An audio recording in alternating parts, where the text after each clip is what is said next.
جانا يا طوال العمر ضيفان وحن على شب الضوء، والضيفان حشوم خالد الستيري ومعها اخويا.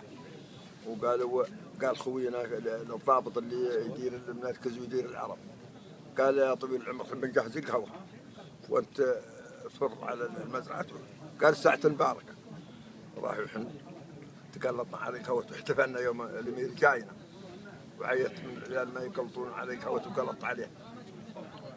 وجاء الامير ويوم جاء وقتوا قاعدين على الفرشه، لين هنا واحد حرب من اخويانا قال يا ابن حمزان، قلت نعم. قال خطيبتك عرست تزوجت الليله والبهار في النجم.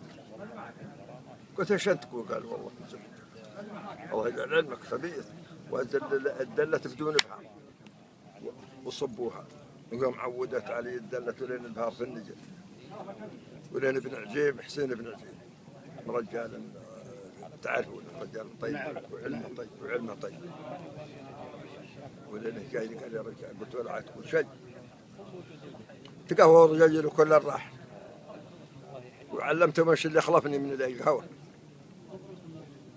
فأقول سر البارحة يا حسين ليل علي ما عاد، عسى جعل ذاك الليل يا حسين لا عادي.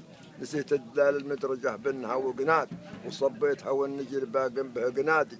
وموجات قلبي مثل ما تضطرب الأنواد، وتقبل وتقفي بي مع صفق الأنوادي.